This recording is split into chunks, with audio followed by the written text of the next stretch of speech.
Shalom Aleichem, bienvenue donc dans notre rubrique consacrée aux clés du bonheur en couple. Alors on a intitulé aujourd'hui notre réflexion, le plat du jour, pourquoi les hommes sont-ils égoïstes? Ouais, c'est une question que les madames posent souvent, et c'est souvent une question que les hommes finissent par se poser. Pourquoi ils sont égoïstes? C'est quoi un égoïste? C'est quelqu'un qui ne pense qu'à lui.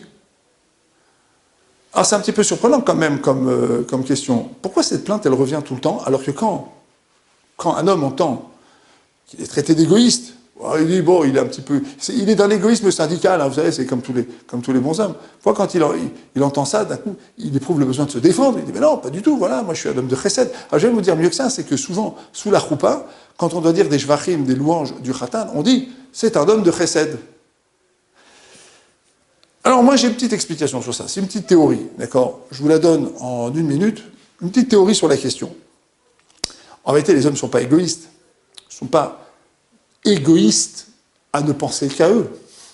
C'est qu'en fait, le système émotionnel masculin, comme il ne fonctionne pas avec la même amplitude et avec les mêmes données que le système émotionnel féminin, et que le prisme par lequel une femme reçoit des informations de son mari est de manière massive, de manière très importante, un prisme émotionnel. Donc fondamentalement, la femme a souvent l'impression de ne pas être satisfaite sur le plan émotionnel. Donc elle dit, mon mari ne me prend pas en compte.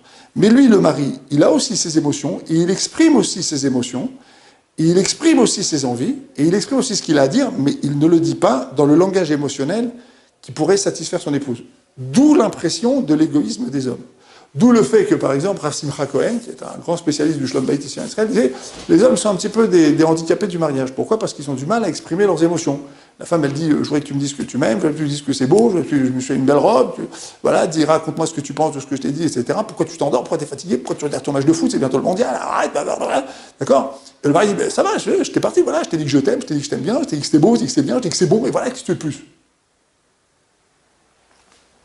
En vérité, on est en face de deux systèmes émotionnels ici. Simplement, le prisme émotionnel de l'homme, il est réduit à sa plus simple expression, il privilégie l'information et la rationalité, et le prisme émotionnel de la femme, il est beaucoup plus ample, et il privilégie le passage de l'information par un passage émotionnel surdéveloppé, pour l'homme.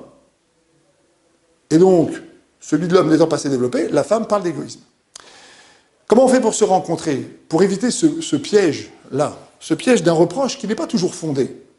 Et ce piège dans lequel tombent souvent les hommes, qui consiste à dire « j'en ai déjà assez fait » sur le plan émotionnel, j'ai pas besoin d'en rajouter. Elle est tout le temps en train de me poursuivre, elle me demande toujours de faire attention à elle, de penser à elle, tout, etc. C'est trop. Comment on évite ce piège? Alors il faut savoir d'abord une chose. Je veux dire ici 3 points qui sont fondamentaux, d'accord? Vous allez les noter, ok? Premier point, deuxième point, troisième point. D'abord, premier point, on n'évite jamais un piège émotionnel.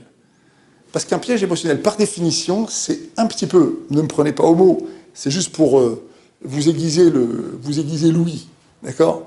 Vous aiguiser la comprenette. C'est qu'un piège émotionnel, c'est un peu pervers. Parce que si tu me satisfais ma demande après coup, c'est trop tard. Si tu me le dis avant, tu ne me l'as pas fait assez. Donc un piège émotionnel, on l'évite jamais vraiment. D'accord? Ça veut dire que, sur le plan émotionnel, l'homme et la femme, ils ont souvent quelque chose de se télescoper. D'accord? Sur ça, il est dit que c'est impossible d'être marié, de rester marié sans se disputer un peu de temps en temps. D'accord? C'est ce genre de dispute dont on parle. C'est-à-dire, on ne s'est pas vraiment rencontré sur le plan émotionnel. Donc, intégrez bien ça. Un piège émotionnel, c'est un piège. Et on y tombe toujours. On peut jamais, on n'est jamais 100% dans l'émotionnel. Donc, si ça arrive, c'est pas grave. D'accord? Ça, c'est le premier point qu'il faut retenir. D'accord? Deuxième point, je posais une question. J'ai dit, mais comment on peut l'éviter? D'accord? Alors, il y a un deuxième point qu'il faut savoir. Le couple, oui, il est marié, il dure, il y a du temps. C'est avec le temps que le mari et la femme apprennent à se comprendre sur le plan émotionnel. Sur le plan cognitif, il n'y a pas de problème. Ils arrivent très vite à comprendre. Il sait gérer, elle sait gérer, il ne sait pas gérer, il comprend, ça va vite, ça prend 6 mois, 1 an, ça n'a aucun problème, d'accord? Même quelques secondes parfois. Mais les pièges émotionnels, la structure émotionnelle, ça prend plus de temps. Donc là aussi, il ne faut pas s'alarmer. Si je n'ai pas compris l'émotion de l'autre, si j'arrive pas à le dire tout de suite, ça prend un peu de temps, c'est pas grave. C'est pas grave. Maintenant, troisième point, j'ai posé la question, vous allez répondre oui ou non? Comment on évite ce genre de piège? Oui, alors je vais vous répondre.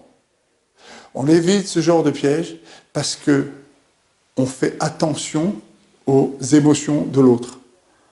Et comme c'est inévitable de s'être trompé, et que comme nous disent nos sages, on n'apprend que là où on s'est trompé, et qu'il faut du temps, et que donc dans le temps on fera quelques erreurs, et qu'ensuite on arrivera à comprendre un petit peu l'autre, donc comment on évite les pièges émotionnels? On se donne le temps de s'explorer, de se connaître. Donc on se laisse des lignes de crédit. Donc on émet la Metzroute, on juge favorablement, c'est pas grave si l'autre il n'a pas répondu tout de suite. On laisse la ligne ouverte, d'accord? On comprend que l'émotionnel, c'est quelque chose qui ne se gère pas au sens comptable du terme, au sens cognitif du terme. C'est une comptabilité infinie. C'est une comptabilité avec tellement d'inconnus que ce n'est pas une vraie comptabilité. Donc on se calme. C'est pas grave s'il m'a pas compris. C'est pas grave s'il n'a pas dit ce qu'il devait dire. C'est pas grave s'il n'a pas dit tout de suite ce qu'il devait dire. Ça peut durer comme ça 30 ans. Et c'est pas grave si elle non plus, elle n'a pas fait le tchoulen comme vous voulez, ou la daf comme vous voulez, ou la kaila comme il fallait. C'est pas grave. C'est pas grave. C'est pas grave si elle m'a pas dit t'es génial 3 fois par jour. C'est pas grave. Parce qu'en fait, l'émotionnel, non seulement ça prend du temps pour se gérer, mais en plus de ça, c'est fluctuant. Vous connaissez la devise de Paris? Fluctuat nec mergitur. Il flotte, mais il ne coule pas. Fluctuant nec mergitur. Mais ça coule pas. D'accord? Donc habituez-vous à cette idée que l'émotionnel, c'est pas seulement que ça prend du temps, c'est quelque chose qui fait partie de la vie du couple. Il y a des hauts, il y a des bas, il y a des fluctuations.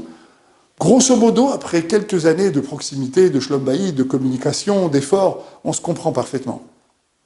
Il reste toujours des aspérités.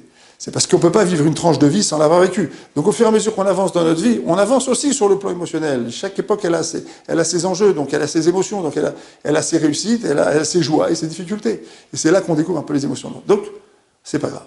Ok? Voilà, je vous ai donné un message un petit peu rassurant. Je pense que c'est une bonne clé. Avec ça, vous avez de quoi réfléchir sur les 30 prochaines années dans les relations de couple. Je vous dis à très bientôt.